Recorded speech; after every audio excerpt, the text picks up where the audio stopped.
नमस्ते।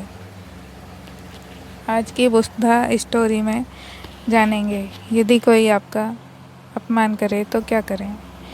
एक बार बुद्ध एक गांव से गुजर रहे थे। उस गांव के लोग उन्हें पसंद नहीं करते थे।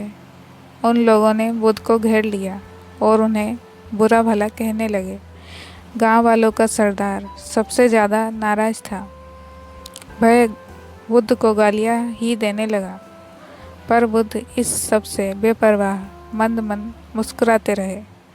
सरदार काफ़ी देर तक बुद्ध को गालियाँ देता रहा, लेकिन कुछ ही देर में उसका मुंह सूखने लगा, जिससे वह चुप हो गया।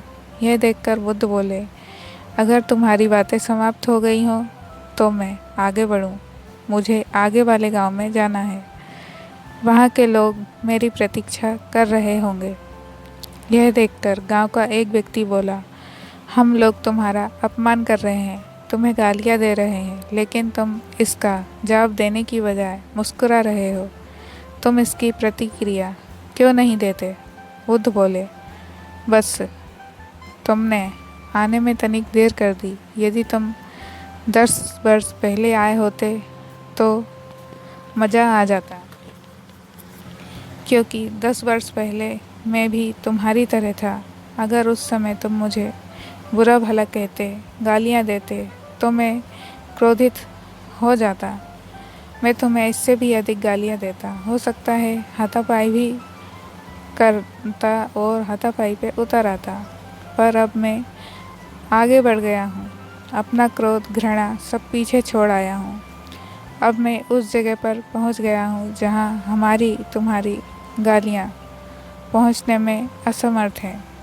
तुमने मुझे गालियाँ दी, यह तुम्हारी भावना है, लेकिन तुम्हारी यह भावना मुझ तक पहुँच ही नहीं रही है। मैं इससे आवेशित तभी होऊंगा जब मैं इसमें भागीदार हो जाऊंगा, जब मैं इन्हें स्वीकार कर लूँगा। लेकिन मैं तुम्हारी इस क्रिया से निरपेक्ष हूँ, इससे बहुत दूर हूँ, इसलिए मैं अब भी पहले की तरह शांत हूँ। यह सुनकर सरदार बोला, अरे ऐसे कैसे? मैंने तो तुम्हें गालियाँ दी हैं और वो पूरे गांव वालों के सामने दी है। फिर उसे लेने या ना लेने का क्या मतलब है? बुद्ध बोले, वत्स, कल मैं एक गांव में गया था। वहाँ के लोगों ने मेरा प्रवचन सुना। वे बहुत प्रसन्न हुए। गांव का मुखिया मेरे लिए मिठाई लेकर आया और उसे खाने का आग्रह करने लगा। मैंने कहा कि मेरा पेट भरा हुआ है, इसलिए मैं इसे ग्रहण नहीं कर सकता। यह सुनकर वह व्यक्ति मिठाई वापस लेकर चला गया, क्योंकि जब तक मैं कोई चीज़ लूँगा ही नहीं तो कोई मुझे कैसे दे पाएगा।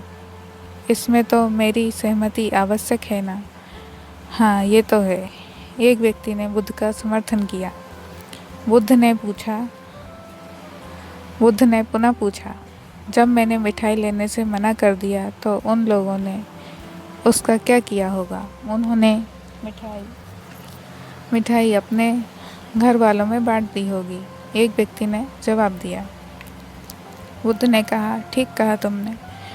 उस मिठाई की तरह ही तुम मेरे लिए गालियाँ लेकर आए हो और चाहते हो कि मैं इन्हें ग्रहण कर लूँ, पर भाई, मैं इन्हें लेता ही नहीं। अब बताओ, तुम इनका क्या करोगे? उस व्यक्ति के पास इसका कोई जवाब नहीं था। बुद्ध पुनः बोले, मुझे तुम पर दया आती है भाई। अरे, क्रोध तो मुझे तब आएगा जब मैं ये गालियाँ ले लूँगा, और जब मैं गालियाँ लेता ही नहीं तो क्रोध का तो सवाल ही नहीं उठता। बुद्ध की बातों पर सरदार ने कोई प्रतिक्रिया नहीं दी।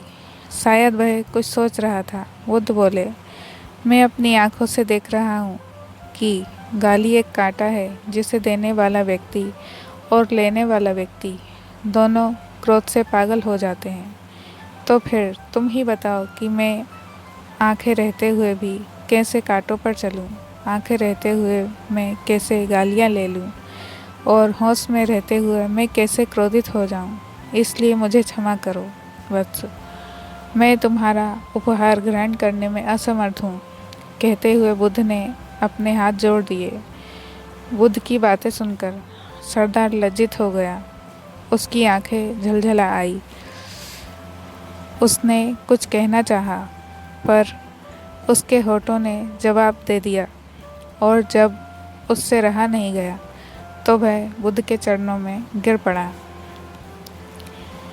दोस्तों, हम में से ज़्यादा लोग यही समझते हैं कि हमारे दुखों का कारण कोई दूसरा व्यक्ति है, और जब हम ऐसा मानते हैं तो हम अपने स्व नियंत्रण की कमी और अक्षमता को अनदेखा कर रहे होते हैं। वास्तव में ये हम पर निर्भर करता है कि हम दूसरों के द्वारा प्रदान की गई नकारात्मकता को स्वीकार करते हैं या नहीं। अगर हम नकारात्मकता को स्वीकार करते हैं तो हम अपने पैरों पर कुल्हाड़ी मारते हैं, और जब हम उसे अस्वीकार कर देते हैं तो घृणा, क्रोध, हिंसा हर किसी से मुक्त हो जाते हैं।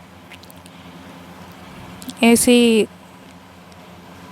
कहानी और सुनने के लिए मिलते हैं नेक्स्ट वीडियो में। कहानी अच्छी लगी हो तो लाइक, कमेंट एंड शेयर करें और चैनल को सब्सक्राइब करें।